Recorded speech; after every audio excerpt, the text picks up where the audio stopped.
In every single way, Anthony Edwards has leveled up as a scorer this season.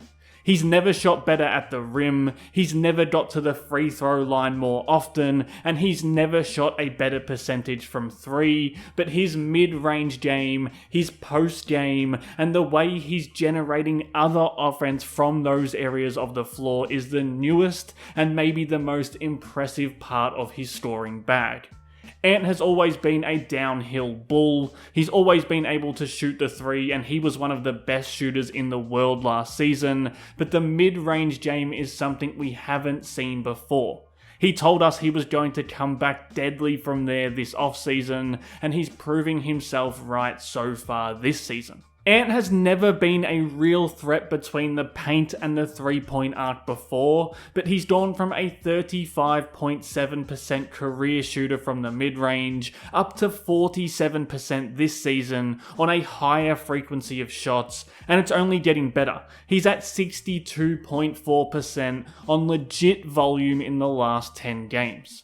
Ant's mid-range game used to be a bailout when he couldn't get to his spots at the rim or around the three-point line, but now it's a weapon he uses tactically, efficiently, and with a purpose. Now really there's two main ways he's wielding that mid-range weapon right now. The first one is to combat the loaded up defenses that he faces every single night. We know what teams are going to do to stop Edwards scoring. It's always going to be his man, plus Gobert's man in the paint, plus gap helpers everywhere to build a wall in front of him. That defense invites mid-range jumpers, so Ant needed to get better at making them pay for it. Everything is so compacted inside the arc when he has the ball, so he needs to find the pockets of space and then feast in them. Like when he comes off this pick, there's bodies there if he tries to go right, there's even more bodies there if he tries to go left, where there's no bodies is going backward. That step back jumper from the middle of the floor has become his tool to combat those chunked up defenses that he faces night in and night out. You almost don't realize how much defenses commit to him until you freeze frame it and see these barricades that they set up in front of him. That's why the mid-range was always an important improvement for Edwards. Whether it's those step backs, turnarounds, or sidestep jumpers, this team needs him to hunt shots, and to do that he needs to hunt space to shoot from. That area from the elbow to the elbow in the middle of the floor is where Ant goes to shed some of the coverages that he sees, but those famous baseline mid-post areas is where he goes to really get his own game off. This isn't a business decision, this is a pleasure decision, and Ant has developed a kill shot in these spots. If he has a smaller or weaker defender, he's now marching them down to the baseline and working them in that mid-post area. He's got a pretty deep bag there as well. Back to the basket game, face-up game, left side, right side, he's flashing it all on a consistent basis right now. Now there's still a function within this. It's not all just to look like Kobe or to look like Mike. It's a lot harder to maximize gap helpers when defending a player in these spots. Teams still have guys in the gap and a guy at the rim waiting for him, but short of a hard double, they're not stopping Ant from getting the shot he wants. Really, it's all the same thing. Going left means a rotating big, going right is straight into the help, going straight up is a bucket if he's efficient at it, and he has been this season and especially lately. At this point, it's just obviously become a utensil in his bag to try and break these defenses. On this possession, it's the whole works. The 2 on the ball off the ball screen that pretty much turns into a full-blown trap with another player coming off the corner in gap help, but by patiently walking them down to the baseline, he reduces it to just these 2 in the gaps, which makes no difference to the shot he's trying to get to. This isn't settling for shots and letting that aggressive defense win. This is methodically picking at the coverage until he finds the shot he wants, and he's making them at a high percentage, which is obviously the most important part. Ant is shooting 50% on 54 total attempts from these baseline and free throw extended areas on the season, so there's nothing wrong with him working this spot into his shot diet. Now what we're seeing more of, and what needs to continue to grow in Edwards' game, is turning this new mid-range bag into more than just tough jumpers.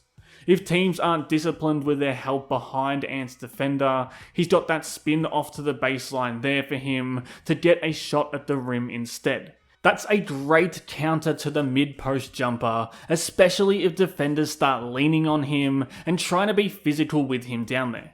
Some of this is dependent on the backline defense, but Edwards doing this more and more often will really help maximize his post game. I love this example of what I mean here. You see the paint is completely open when he catches, and it's the fake spin, the pump fake, the jab step, the hesitation, and the change of pace, then the blow by for the bucket at the rim. That's the bad work that makes the mid-range more than just the mid-range. The more he can use his footwork and his bag of tricks to turn those post-up mid-range sort of possessions into higher efficiency shots, the better he's going to be and the harder he's going to be to defend. It's also going to help him turn some of these looks into trips to the free throw line, which is obviously going to be a big boost to his game. I think the next step here is going to be really becoming a playmaker from these parts of the court as well. We've seen flashes of it, we've seen him turn that step back away from the traffic into a better shot for a teammate, and those looks are going to be there with the gravity that he creates.